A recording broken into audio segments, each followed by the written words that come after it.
Good afternoon. Welcome to today's discussion of how and whether Congress will find a way to pay for the $3.5 trillion reconciliation bill that would implement President Biden's Build Back Better plan. And in particular, our discussion today will focus on the various budget techniques, you could call them gimmicks, that might pave the way to passing that bill or some version of that bill. My name is Joe Antos with the American Enterprise Institute.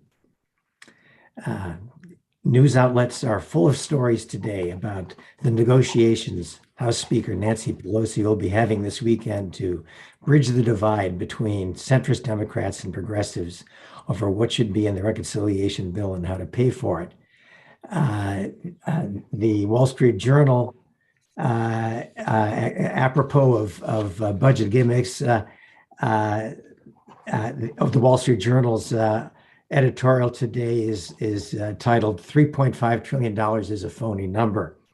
Whether you believe that or not, of course, depends on lots of things, including where you stand politically, but we will be discussing, I think, some of the technical aspects of this, but in a way that will be, I think, clear to everyone tuning in.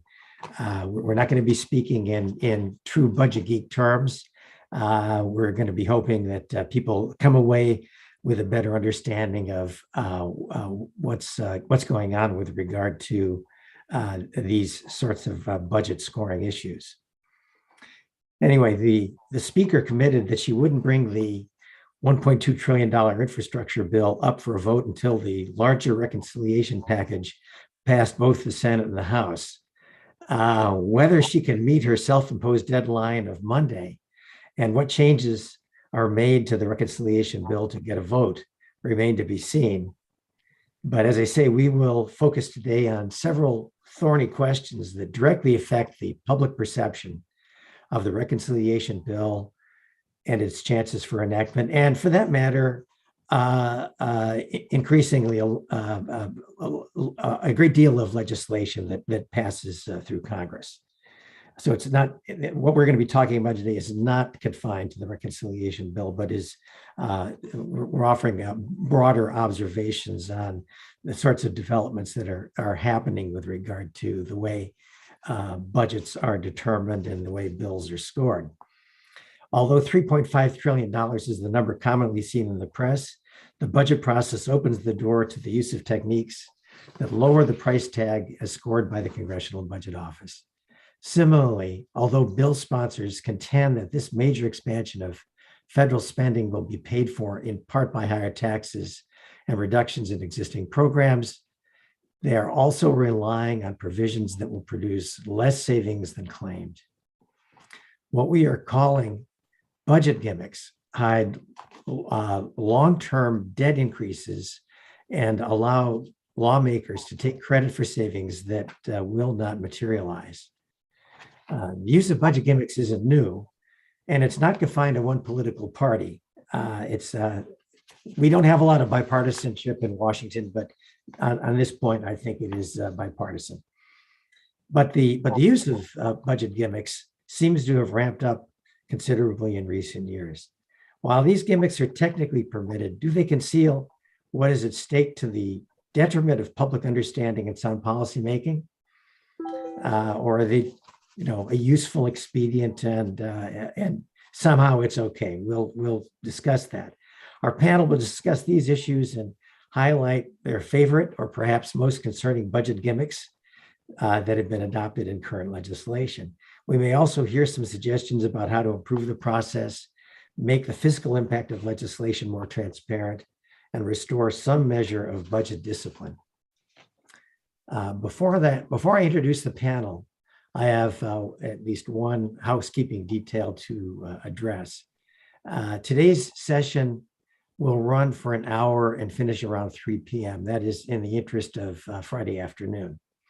This is a little shorter than I originally planned, for those who saw a notice that said 3:30. We will, however, have time for audience questions. So please email your questions to john.konicki@aei.org, and that's john.konicki. Or you could tweet at hashtag AskAEICon. Oh, I'm sorry, AskAEIEcon. Okay, well, I have trouble with my vowels today. Anyway, so we are honored to have some of the top budget and legislative experts in town to explain how the sausage is made, at least with regard to this particular issue. I'll introduce them in the order in which they'll make brief opening statements. First, Eric Ulan. Eric has 18 years of experience in the Senate, most recently as Republican staff director for the Senate Budget Committee, and is well known in budget geek circles as one of the chief geeks. Welcome, Eric. Next, we have Brian Riedel. By the way, I should not restrict geekness to Eric. It is applicable to, I believe, everyone on this event. Brian Riedel is a senior fellow at the Manhattan Institute, but previously he worked for 6 years as chief economist to Senator Rob Portman and as staff director of the Senate Finance Subcommittee on Fiscal Responsibility and Economic Growth. Next, Maya McGinnis. Maya is the president of the Bipartisan Committee for a Responsible Federal Budget. She's a frequent commentator on issues such as the federal budget, national debt, taxes, the economy, government reform, and healthcare. And I would add also that the Committee for a Responsible Federal Budget is a nonprofit public policy organization that addresses federal budget and fiscal issues and has produced a tremendous amount of material this year on a host of budget-related policy issues and legislation. Next, Jim Capretta, my colleague at AEI. He's senior fellow and holds the Milton Friedman Chair. He writes and speaks extensively on healthcare, entitlement issues, and U.S. budget policy. Jim has seen both sides of the budget world, first at the U.S. Senate Budget Committee and the U.S. House Committee on Ways and Means. But from 2001 to 2004, he was associate director at the White House Office of Management and Budget. So he's been on both sides of this fence. And then finally, Doug Holtz-Eakin, who is president of the American Action Forum. American Action Forum is also a nonprofit organization that addresses a wide range of policy issues, including obviously budget issues and well, just a whole host of things. Doug was chief economist at the President's Council of Economic Advisors in 2001 and 2002. And then I would say graduated to become director of the Congressional Budget Office 2003 to 2005. So welcome everybody to the panel. And with that, Eric, take it away. Joe, thank you very much. Good afternoon, everybody. And it's great to be here with such an awesome panel of fellow geeks. So as the first geek, I'll kick off what Joe had asked me to quickly outline, which is how we came to be in this position of using reconciliation for so many significant issues, especially a process which is fraught with, as Joe outlined, a variety of procedural tools / gimmicks that are utilized constantly by both parties in both ends of Pennsylvania Avenue in order to power their agenda forward. So this all began 47 years ago with the adoption of the Budget Act in July of 1974, coming up on its 50th anniversary in just a few years. And tucked away in that statute was a process called reconciliation.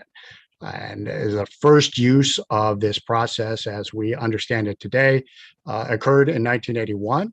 When Congress and newly elected President Reagan used the process to power the president's spending cut agenda through Congress. And even then, nearly 40 years ago now, there was significant concern about whether or not the appropriate fiscal rules were being followed in order to move that reconciliation bill forward.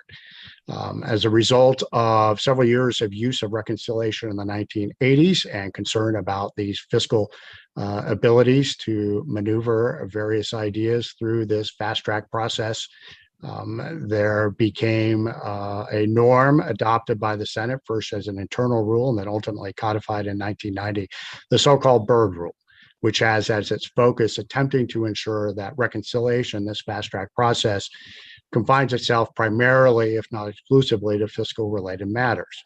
But the devil is in the details, and everybody here on the panel today knows that the details can mean a lot in terms of abiding by the Byrd Rule or being able to get ideas through a very narrow eye of that needle and get your policy ideas enacted into law. So we've seen reconciliation used to drive fiscal agendas, but over time, slowly but surely, also begin to drive significant policy agenda ideas through. Variety of reconciliation bills accomplished significant deficit reduction objectives, both in 1990 and 1993. But after the 1995 battle on reconciliation between a Republican Congress and a Democrat president, Republicans pioneered the splitting apart of reconciliation into up to 3 packages per budget resolution per year. So one dealing with revenues, one dealing with mandatory spending, and one dealing with the debt limit. The first use of this split apart process was in 1996. Reconciliation was used to accomplish welfare reform. In 1997, Congress and the president enacted 2 reconciliation bills, one dealing with mandatory expenditures, one dealing with revenues. And then from there, we were kind of off to the races with Republicans in Congress and ultimately in the White House to enact tax-focused, tax reduction, tax elimination reconciliation pieces of law, all against a fiscal framework which had swung from a significant deficit to a significant surplus. Once Democrats retook their majorities in the end of 2006 in Congress, they included a rule in budget resolution to make sure that reconciliation bills focused on deficit reduction. That rule lasted from 2007 to 2015, but Democrats pioneered a new way of using reconciliation, just not to accomplish their objectives, but to put a very small dollars and cents reconciliation instruction in play. But behind that very small dollars and cents instruction, allow a committee or committees of jurisdiction, the House and Senate, to write billions of dollars of worth of policy changes. This started first in education and then was brought to full flower when it came to mandatory expenditures. Once Republicans came back into charge, first they eliminated that deficit reduction focus for reconciliation, and then they pioneered the use of reconciliation without a concern for its impact on the deficit, providing up to $1.5 trillion worth of tax relief under a reconciliation process in 2017. And then you've seen that pioneering use be taken by Democrats and utilized here once Democrats took both houses of Congress and the presidency in 2020, beginning here in 2021 with the American Rescue Plan, $1.9 trillion worth of deficit increasing expenditures. And now here we sit in the fall of 2021 with a set of reconciliation instructions that total at a minimum $1.8 trillion in the most recent budget resolution, and Congress on the brink of seeing whether or not they can enact something which is at least $1.8 trillion large in deficit impact, if not actually larger, up to $3.5 trillion. So much to be seen here over the course of the next few weeks and months, but a quick overview of some of the key steps along the way, Joe, that's brought us to this point. Thanks.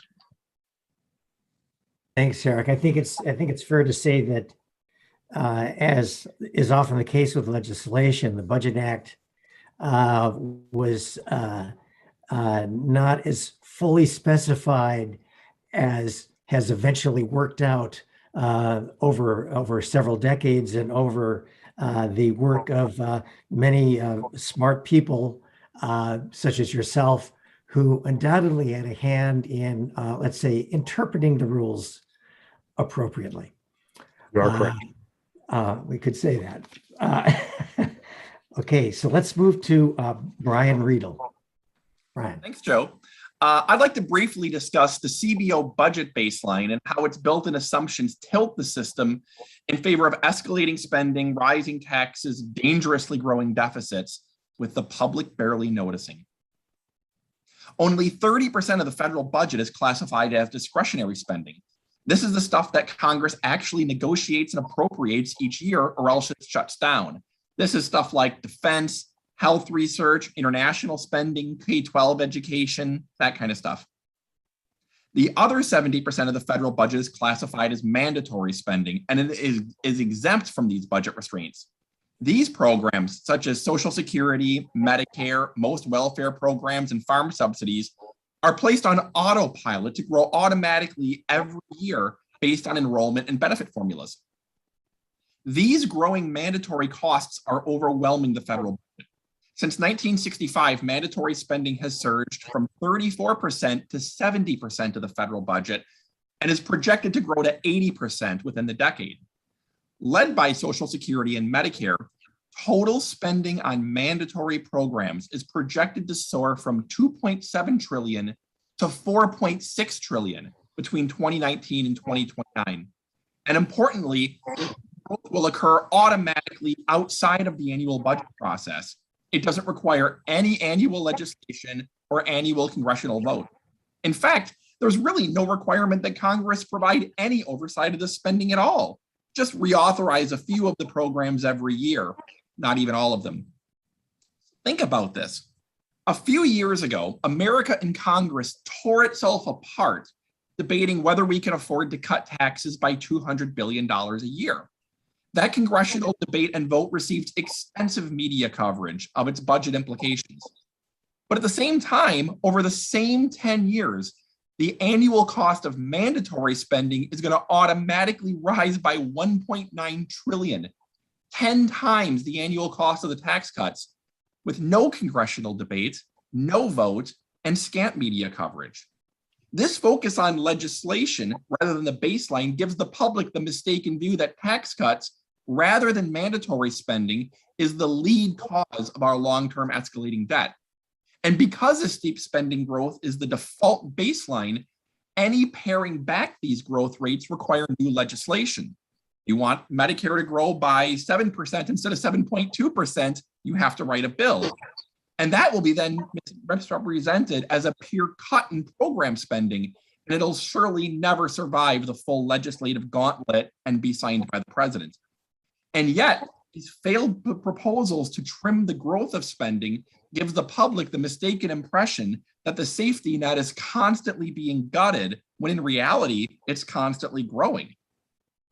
That's the spending side. On the flip side, there's actually some modest built-in biases towards higher taxes and revenues.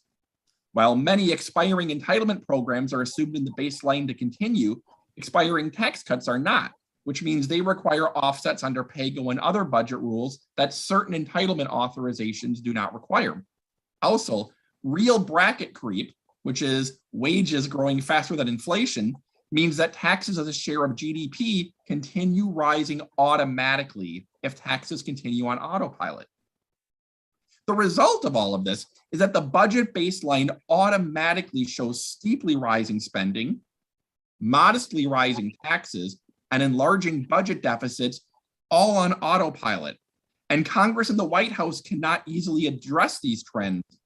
And it all gives the public a mistaken view of what's actually driving the federal budget. So the baseline doesn't get a lot of attention, but it is the single most important driver of what's happening to our fiscal situation long-term. Thanks.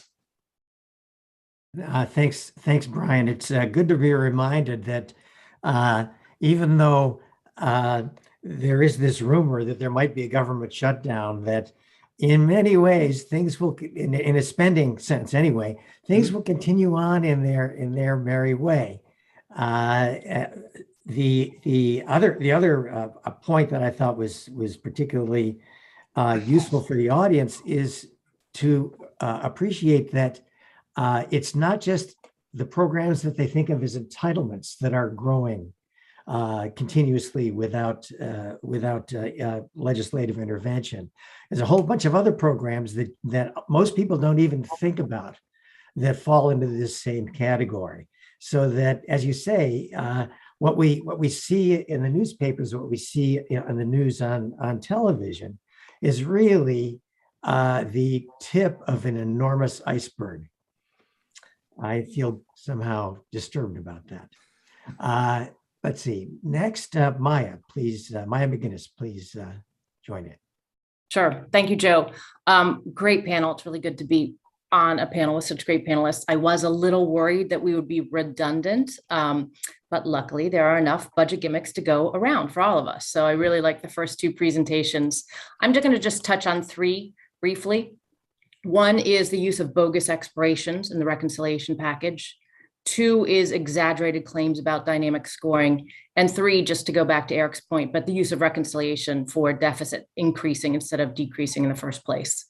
So on the egregious use of expirations, it really is terrible, the point we've gotten to where people put in place policies they have no intention of expiring when they're supposed to in law. The Wall Street Journal's editorial on this is terrific today. Everybody should read it. Everybody should read it twice, but it really lays all of these issues out. Whether it's an expiration that policymakers don't intend, a delayed start, or a phase-in that's made artificially gradual, this is all done to keep the costs way down below what they would be. And in the bill that we're looking at now, from everything we know, it appears the child tax credit will be scheduled to expire in 2025 when no one has the intention of that happening. And then with the Medicare expansion, super arbitrary phase-ins where vision starts 1 year, hearing starts another year, dental doesn't start to 2028. So by our calculations, what this is appearing to do is basically cram a $5 to $5.5 trillion package. And just by the way, trillions has become normalized. Billions is a lot of money in the budget, and we're throwing around multiples of trillions like it's not that big a deal. But basically cramming about a $5.5 trillion package into this supposed $3.5 trillion package. So that's number one. Number two, on dynamic scoring, I like dynamic scoring. I think it's very valuable to be able to look and evaluate policies on the effects they will have on growth. That's not the only metric that matters, but it's something we should be aware of. But we don't do it very well. And even when we do it pretty well, lawmakers use this as a pick your own scorekeeper kind of exercise, and that's what shouldn't be allowed.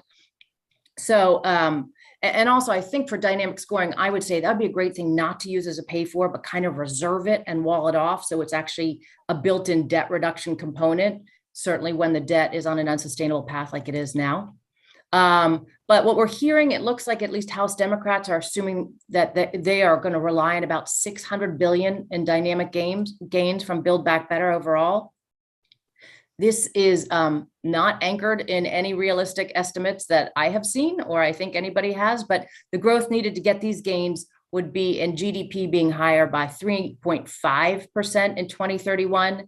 Yet the kinds of estimates that are out there are that the effects of the bill would be anywhere from 2% higher to actually 2.5% smaller. So my guess is that CBO is not going to find anything like $600 billion in dynamic gains. Third, I'm not going to repeat what Eric said too much because the points were great, but reconciliation was in the past regularly used to pass things that would actually bring the debt down. That is hard. There is not a symmetrical balance in politics of, shall we bring the debt up or shall we bring the debt down? We know there is a tendency, a political incentive, many more reasons where lawmakers want to borrow. And so having some tools that make it easier to actually pay for things or generate savings makes sense. It's where you kind of build a structure that puts pressure away from where the political pressures are. This has changed. This is what happens to most budget rules. They get put in place. They may achieve their use for a while, and then quickly lawmakers figure out how to manipulate them and have them turn to sort of the opposite of what they're intended for. So I'm a fan of the Conrad rule or whatever. However, but if someone wants to craft it, a lot of Democrats were fans of this in the 2017 tax cuts, but that reconciliation would actually be required to use for deficit reduction. And I will stop there. Thanks, Maya. Your first point about let me call them fake start dates and end dates for programs is a good point, but this also suggests an inherent limitation. It's not a defect. It's not something that can be resolved, but it's an inherent limitation in CBO scoring, which is that CBO can't score what isn't presented to them. They score what's in the bill. And so what you're really talking about, and I think it's completely legitimate, that when a new Medicare benefit is invented, for example, and it starts late and ends early, the odds, the political odds that a future Congress would say, okay, that's fine, it's over, we're done, are pretty close to zero. There's always a chance that they could make some downward adjustments in the cost, but getting rid of a benefit is really next to impossible, certainly very, very difficult. And so the CBO score does not reflect an eventuality that hasn't occurred yet.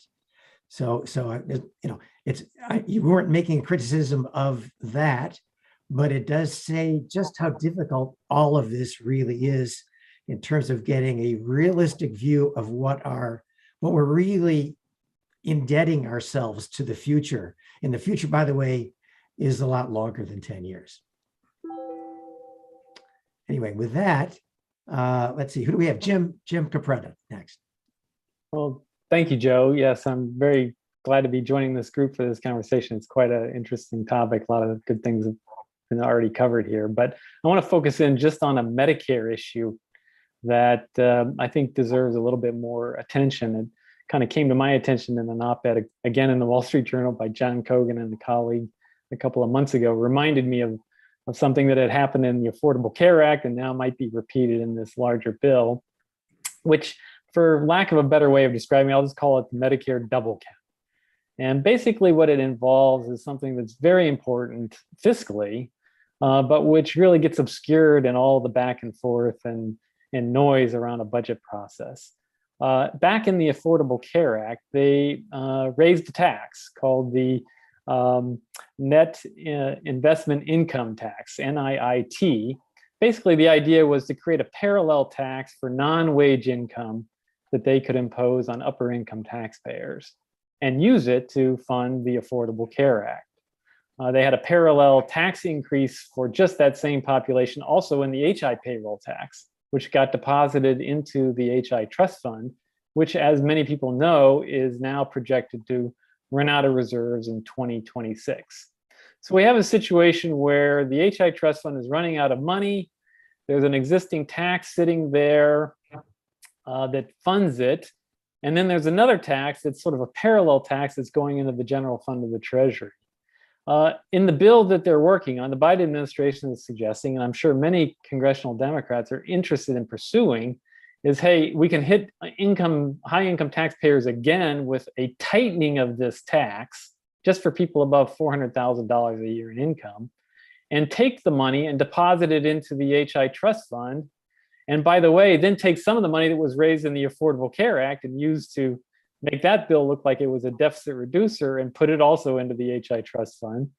The cumulative effect of this is to essentially put a bunch of money into the HI trust fund to the tune of $3.4 trillion over 30 years, and then also claim that same amount of money as pay-fors for non-Medicare spending.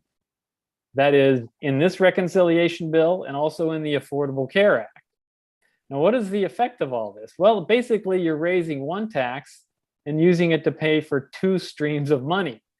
Now, why is this important? Well, number one, Medicare is a huge part of our fiscal problem. That doesn't mean it's not an important program for seniors and needs to be protected and strengthened. I agree with all of that. But we do need to recognize that it's a major component of the nation's fiscal challenge and needs to be addressed one way or another. This kind of maneuver essentially takes all the pressure off politically to address Medicare's fiscal challenges, and at the same time allows the sponsors of it to also create separate, unfinanced new streams of spending outside of Medicare, to the tunes of trillions of dollars. So this is not a small gimmick. This is sort of like the gimmick of all gimmicks, really. And I think it really needs to get a lot more attention, because if they do pass a bill this year, chances are pretty high that they'll include this one in it. And it'll set us back quite a bit in terms of how to address our fiscal challenges in the country without just resorting to more and more revenue. I'll be very brief and stop there, and look forward to the rest of the conversation. Thanks, Jim. You know, it raises the question in my mind, the same question I think I've had ever since I found out that Medicare had a trust fund back when I was a child, that which is the bigger fraud? Is it that the trust fund, which of course doesn't actually accumulate separate funds from the Treasury, it's simply an accounting device. Is that the thing to fix? Maybe it is. But in any event, we were not going to solve that one today, because that's just built in a little too deeply into the rhetoric of the social insurance programs. And then finally, let's turn to Doug Holtzaken. Well, thanks, Joe. Thanks, everybody, for the chance to join.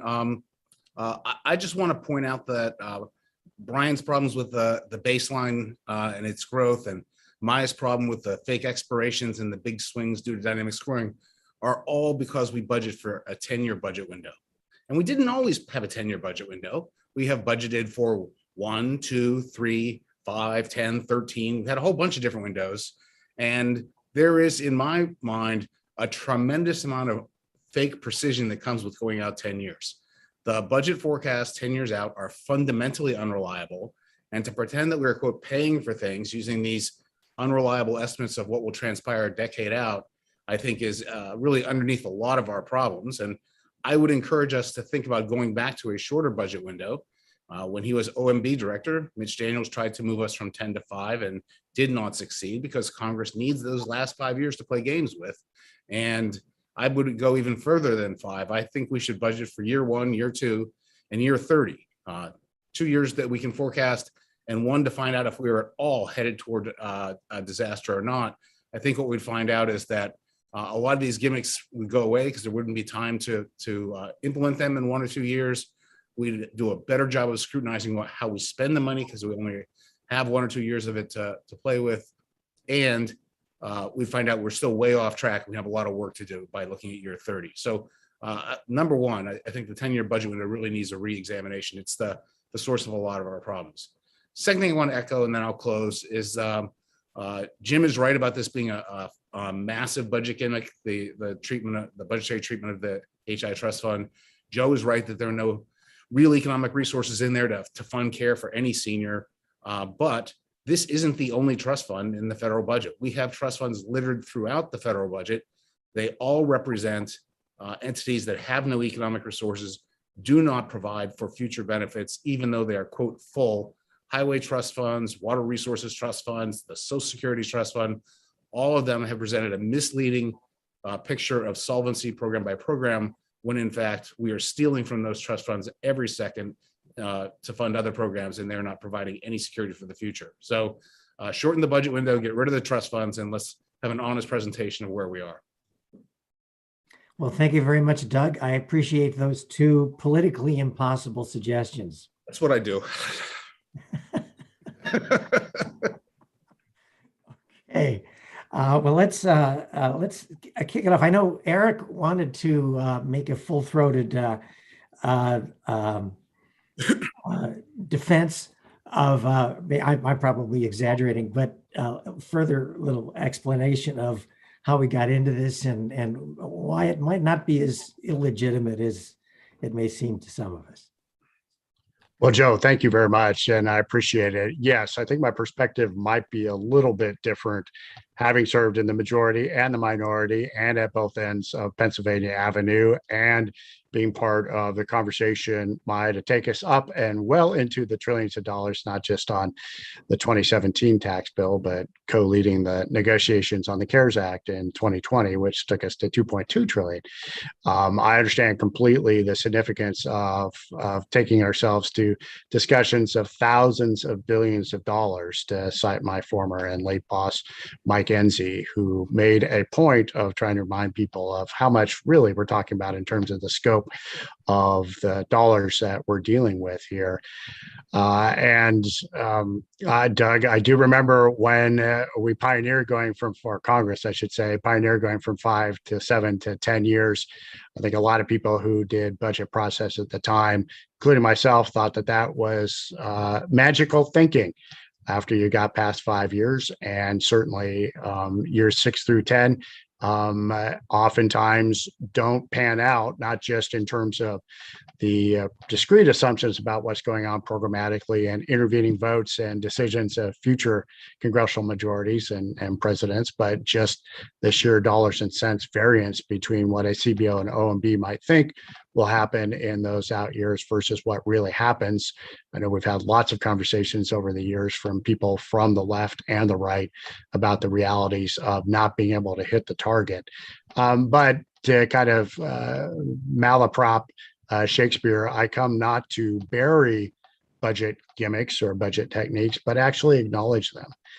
When over the course of 47 years, it's come to the point that any new majority ushered into the halls of power at either end of Pennsylvania Avenue thinks first and foremost about what's been used in the past in order to ensure the majority's agenda is able to make it past all the various scoring conventions of a CBO, of a Congressional Budget Office, of an Office of Management and Budget, and of a Joint Committee on Taxation, and build not just the procedural case, but ultimately the political case for moving the majority's agenda forward, and test that on the public relations field of battle, the communications field of battle, and while attempting to make the case as best you can against the fiscal rules, nevertheless ensure that the majority's agenda is able to power through Congress inside that fast track process of reconciliation by using either previously tried and tested and true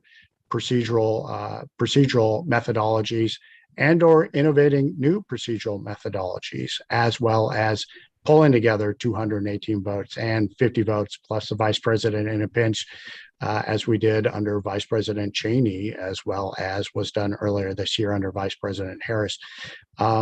It's time to understand that after 47 years, these aren't bugs, they are features. And from there, I think, as we look towards the 50th anniversary of the Budget Act and potential investigation of whether or not it can, and if so, should be rewritten, that we acknowledge these now as reality, and whether it is examining how baselines are constructed all the way to how bills are shepherded across, especially the Senate floor, these significant and essential elements of what happens be taken cognizance of, and rather than necessarily fought against, and I've fought against many of them over the years, understand that if they are going to be utilized, if indeed there's going to be a rewrite of the overall fiscal framework of how Congress and the executive branch approach things, that everything needs to be taken into account, from how the baseline is constructed to the various scoring rules and conventions that are supposed to be our norm, and that were created in the 1970s, all the way to, as Maya outlines, interesting and artificial slow starts and quick stops, and very gentle introduction of either people who are qualified for programs or people who are going to be obliged to offset the expenditures for those programs.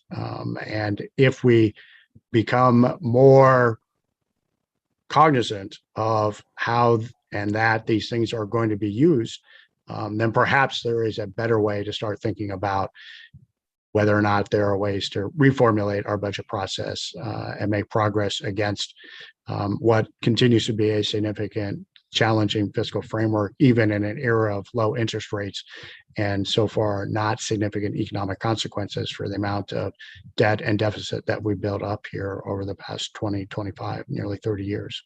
Thanks, Joe. Eric, it sounds like you're almost making a case for not having a lot of budget rules. If the argument is, and I know you're not necessarily justifying, you're kind of explaining the thought process, but if the thought process is, look, when a majority takes over Congress or even the White House, priority one is getting their agenda through. Priority, it is not adhering to the 1974 Budget Act or whatever budget constraints are there. I guess my thought is, going to be the framework, then I kind of take the truth in advertising argument, or that's a case for just not having budget rules. I think you build a certain degree of cynicism with the public when Congress trumpets these restraints and budget rules that they know they're not going to hold to.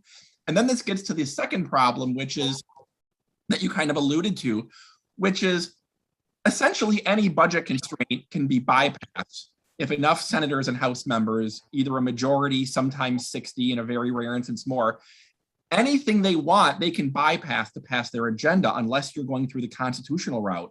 So really, to a certain point, all the budget restraints and limits are really only as good as Congress's current commitment to keeping them, even at the expense of what bold promises they've made.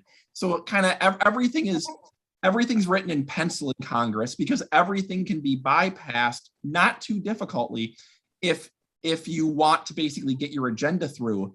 And that's why I guess ultimately it just comes down to, you need members of Congress who actually believe in this and aren't just kind of slaves to a process they didn't build and hold no loyalty to the principles behind. If lawmakers don't care about deficits or fiscal restraint, the process ain't going to stop them. I'll just say one thing about this, which I sort of obviously lean more toward Brian than Eric on this, but let me just say that the question really is, what does the public want in a certain sense, right? They vote for a majority and they kind of, you think, well, they're supporting that agenda.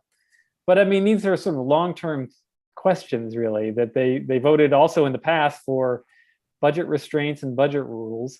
And I would say the resorting to gimmicks to kind of live within the rules, wink, wink, but not live within the rules, in a certain sense is saying, an acknowledgement that the public doesn't want complete recklessness, that there is an element still out there of people thinking they elect their representatives, they'd like them to play by some budget rules, both sides, because it has some protection all the way around. And the response, I think, needs to be to tighten the rules. In other words, and that's been done many times over the years, on a bipartisan basis. For many years, there were gimmicks surrounding loan programs. You could create a lot of near-term revenue by loaning money, and then and it generates sort of fake scoring inside a budget window, and allow for paying for other things later. So I think, and those rules were changed in 1990 to try to eliminate the abuses that were occurring previously. So I'd say the public probably does like and want and support not just strict majoritarianism, whatever the new people in charge want to be able to do budgetarily, anything goes. They can pass it if they have the votes. If they have the votes, yeah, they could, but honestly, very rarely do they have the votes. They can't usually just wipe the slate clean and say, oh, forget it, because the public doesn't really support that. So I think there's some element here of long-term restraint on both sides the public would support, and I think the response needs to be tighten it up a bit. There's always going to be around the margins some abuse, but it's gotten so out of hand. If you can stuff $6 trillion of spending into a $3 trillion bill, then you got a problem, and that ought to be allowed, because that is a massive, massive problem that needs to be addressed. So I would emphasize that point. What does the public want? And by the way, which public is it anyway? So I think what the Democrats are experiencing is that there is more than one public, even in the Democratic Party. And partly it's driven by local politics. Obviously, Joe Manchin's view and Kyrsten Sinema's view reflects partly their view of what the public in general wants and what their constituents want or need. But then there's the more political split between the more moderate Democrats and the folks who are more progressive. And they have different publics as well. It's not geographically determined, It's not particularly politically determined. There is, I think there's a sense for the average person that they live on a budget. They know that there are resource constraints. And I think there's probably going to be growing concern once we get past the next week and when we get a little more serious about what's in these bills. I think there's going to be growing concern about where we are in all of this, but it might not occur this year because we're still under the, I would say, the spell of COVID to a certain extent. Once that spell goes away, I think the politics will change back to something that is more typical on the Hill, which doesn't mean bipartisanship, but does mean, I think, more care in the development of legislation. Doug or Maya, any other comments at this point? I'd make one more sort of point about the way that politicians regularly undercut the public's view of the budget rules. Right? Essentially, what they always do is they sit down and say, this is just like a family at the kitchen table, right? We just got to figure out how we're going to live within our means and how we're going to divide this up. And that's a statement that says it's the people that matter. It's the politics and the consensus that politics, and it's a complete misrepresentation of the federal budget, which is an enormous 1/5 of the US economy, incredibly complex, hard to track, hard to execute, hard to manage thing, which requires a lot of rules because thousands of people have to execute on it. And those rules are important. And that includes the Congress. And so it's really bad to say the rules are important, but we just need to not have rules and sit at the table and then go undercut the rules. They have completely and cynically undercut any effort to constrain them. Yeah, thank you. So one question that did come in from an audience member, and it's probably a good time to raise it, and that is, what can we do that's politically viable? I did make a joke that Doug's suggestions were not viable, but in fact, there are things that we could do. Now, I would hasten to add that totally overhauling the system doesn't seem plausible to me. I mean, we have seen commissions in the past that had a somewhat ambitious agenda of looking at the rules, and basically nothing much happened. And that has something to do with political viability, and that has something to do with not wanting to be held down by rules. But as Eric did say, if you weren't part of the rulemaking process, you might not buy into the way the rules are. So what would it take to get buy-in in a way that leads to some responsible budgetary views on all this? Doug, please. So I think Eric said it right. I mean, we just had recently these bipartisan, bicameral committees that were going to attempt to, among other things, undertake budget and appropriations process reform. And I was hoping they would succeed. And I didn't care about the scale of the success. Just, pass a new law that says you have to introduce the budget resolution on a Tuesday afternoon. Anything. Because at that point, it wouldn't be the Budget Act left by the dead hand of the authors of the 74 Act. It would be their budget rules. They would have passed it. It would be their budget process, and they would have to adhere to it because they would own it, and then that would erode after a while. But they have to view them as their rules. There has to be a re-embrace of doing it, and that takes a current Congress being involved. Hey, Joe, this is Eric. I would completely endorse that, and absolutely, completely sympathetic to everything that Chairman Enzi and others were trying to do last Congress, and very disappointed that it was not able to be enacted, expressly for the point that Doug just outlined. Look, I'm not advocating for no rules. Again, if you look at what Chairman Enzi was doing, there were a lot of rules and a lot of smart updating based on the behavior and the history of not just the dead hand of 74, but a lot of previous Congresses. So I thought there was a smart and intelligent appreciation of what members and the process would be able to support and where we might be able to go over time. So like I say, not advocating for no rules, just a cognizance of, in a world where people begin every Congress sorting out what's in the 50 vote or simple majority basket, what's in the 60 vote basket, what's going to be in the 80 plus vote end of the year basket, and then of the difference between what's in the 60 vote basket and what's in the 50 vote basket, what is going to be necessary to do to see if you can write new rules or new precedents or new ways of combining old rules and old precedents to migrate from the 60 vote basket to the 50 vote basket. Then the more reality-based conversation you have, the more cognizance, I guess, you should have, that's what is a lot of what occurs early on in any congressional session and any new presidency.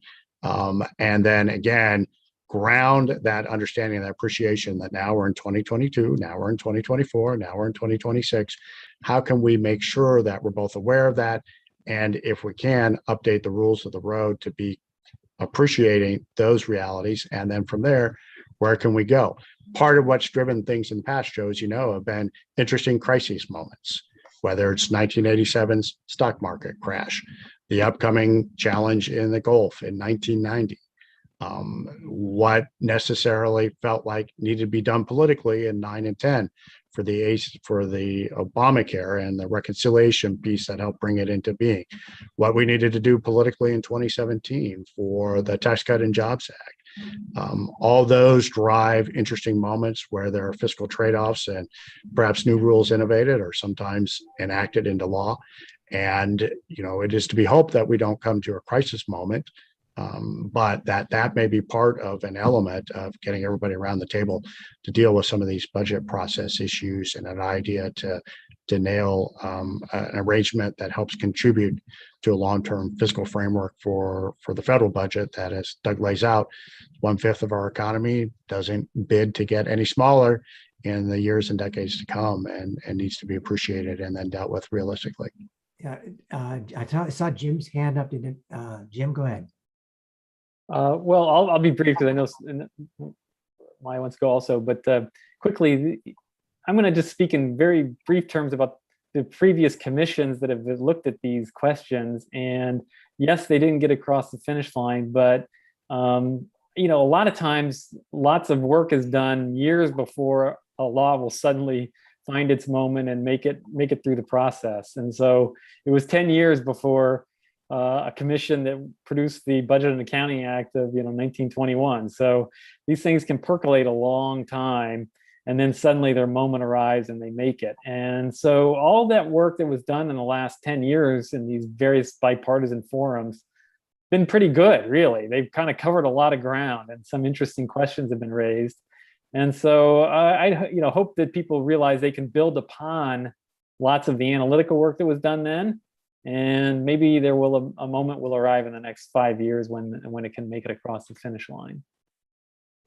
That's kind of the point I was going to make too, which is I'm actually optimistic on this one. I think we are going to get budget process reform, and there are a couple of reasons. One, that there has been so much good work that the budget committee did last time around in these bipartisan groups, and there are a lot of ideas that a bunch of diverse members actually really like. And I've never seen actual members of Congress get this excited about budget process. So I think they're going to keep pushing those ideas. The other reason I think it's likely is budget process is one of the greatest replacements for actually making hard choices. Like, we know what we need to do. We need to pass budgets. What has gone on this year in terms of not passing actual budgets and abusing reconciliation out of the 2 budget committees is absolutely appalling. People should be outraged that the budget committees have not done their work. But we know we need to pass budgets. We need to raise revenues. Maybe not everybody in this panel agrees with me on that, but we need to raise revenues and we need to curb spending. That's what we need to do. Faced with those choices, members of Congress are going to go running to budget process when they feel like they have to do something, either because the debt itself becomes too large, which it is, and it's going to become larger, or it may be as soon as whatever happens with the debt ceiling in the coming weeks, where it's going to be ugly, much uglier than we've seen before. And afterwards, there's going to be a broad cry saying, we got to get rid of this debt ceiling. Without the debt ceiling, there's going to be no fiscal constraint out there. And so looking at things that are going to improve budget accounting, budget accountability, and putting in some actual fiscal rules, but ones that wouldn't lead to a default, I think there's going to be some real momentum for that. So I think we'll see budget process reform, well, before we'll see real budget policy savings would be my prediction. I'd like to put in a bad word for economists. It's not just people involved with the mechanics of the budget process. It's also, what do people think? You could call them experts, but you could also call them the average person on the street. What do people think is the consequence of high and rising federal debt?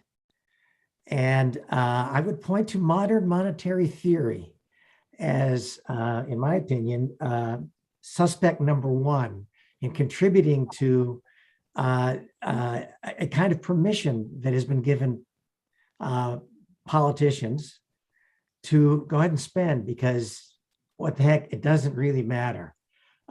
We can spend because the dollar is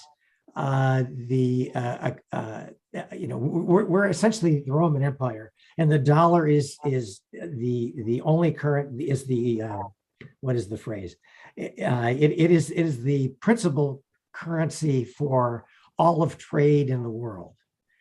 As long as that's true, maybe you can spin it out, but there's always a reckoning. The Roman Empire also fell. Ideally, we won't be around when the American Empire falls, although you never know. But I would say that economic theories, whether they're well justified or not, are at the heart of a lot of these decisions, at least from a philosophical standpoint. And in the current era, I think modern monetary theory has opened the door to it's okay, just spend the money, because the reckoning isn't going to be coming for a very, very long time. So can I jump in on that as well? Which is, I think there are a number of reasons that people don't worry about debt and don't think that debt necessarily matters. The first is the very low interest rates obviously are different than what people had anticipated. And they are low for a number of different reasons, from the actions of the Fed to demographics to income inequality, globalization. And it's not at all clear that their interest rates are going to stay low forever. I'd say it's pretty clear that they're not. However, the decline in interest rates, when you would have thought they've gone up, is a real reason to make sure that you step back and look at these fiscal issues and what the relationship really is. So there's an argument there that people were more concerned than they needed to be. At the same time, I think the damage that the fiscal situation has already done is present, but not clear, not obvious to people, right? So our standard of living is lower today than it would have been if we hadn't borrowed foolishly for all the years and decades that we did. Our position in the global world, I think, is compromised in terms of our national security and our future, because we borrowed so much and we're indebted in a way that leaves us more vulnerable than we otherwise would be. But those aren't things you see right now, and those aren't things you worry about at your kitchen table. And then I guess I would say, finally, there's always a free lunch theory out there. There's always a politician who wants to be told they can make everything free. It's a very seductive argument, whether it's tax cuts pay for themselves, which they don't, whether it's infrastructure pays for itself, which it doesn't, whether it's MMT, that don't worry about it, you can just print because we have a printing press. Yes, we have a printing press. That doesn't mean that this is a theory that's going to end well, but people want to believe that things are simple and easy and there are no trade-offs. So there will always be a theory. And again, it's asymmetric. People are going to be wanting, I wish they were true, right? We all wish they were true, but that doesn't make them true. Yeah, just to put together what both Joe and Maya are saying, both sides have their easy shortcut they go to deal with these issues. I think on the left, it used to be aggressive Keynesianism was the shortcut. The aggressive free lunch, high multiplier Keynesianism was their shortcut out of everything. And now MMT is the shortcut. MMT is popular not because lots of people are really interested in the mechanics of MMT, but because it gives people who like to spend money permission to spend money. And that's why it's popular. And I think that's kind of the crutch the left uses. On the right, as was mentioned before, The right often uses budget process as a replacement for budget policy, which is to say, when spending and deficits are out of control, you see a whole bunch of Republican offices put out bills for spending caps, extraordinarily tight spending caps that require a balanced budget in 3 years and all of these broad caps. And you approach the offices and say, what cuts would actually meet these caps? And they say, I don't know, we haven't run the numbers. We'll worry about that after we get the caps. And so in that way, it almost, if you're on the right, the broad process reform becomes a substitute for actually doing anything, especially when the process reforms are totally untethered from policy reality. And the left's version is to say, well, none of this matters because I have an economic theory that's a perpetual motion machine. And that's how both sides kind of play with the issue and don't address it head on. Okay, thank you. We have a bunch of audience questions, and if we could stay on for just a few more minutes, that would be great. So let me try to find the first one here.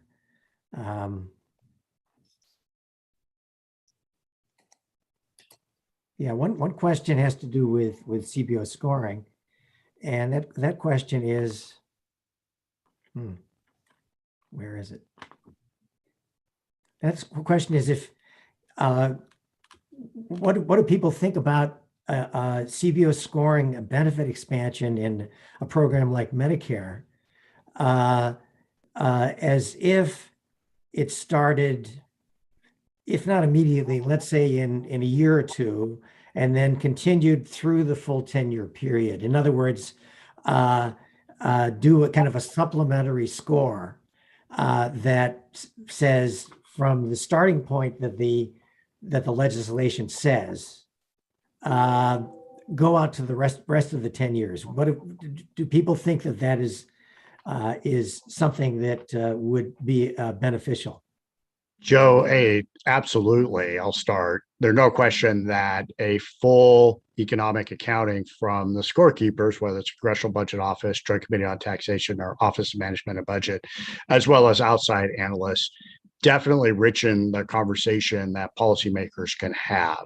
And I expect that as this Democratic-led effort on reconciliation unfolds, there will be discussion of what CBO can provide as information to assume not just what happens on Medicare at a full-blown 10-year rate, but the tax credits that have been mentioned earlier, a lot of the various spending ideas under deficit expansion in the other committees as well. Remember, there are 12 committees in the Senate and the House who've actually been asked to produce material and policy ideas under reconciliation. So getting a much more robust picture from at least the official scorekeepers to kind of understand that not only are we not at 1.8 trillion in the nominal instruction that's been sent to these committees, not even at 3.5 trillion, as with these adjustments has been attempted to be the arbitrary target that's been hit, but probably in the several trillions of dollars over 10 years, as well as assuming those in future decades, probably going to be even higher,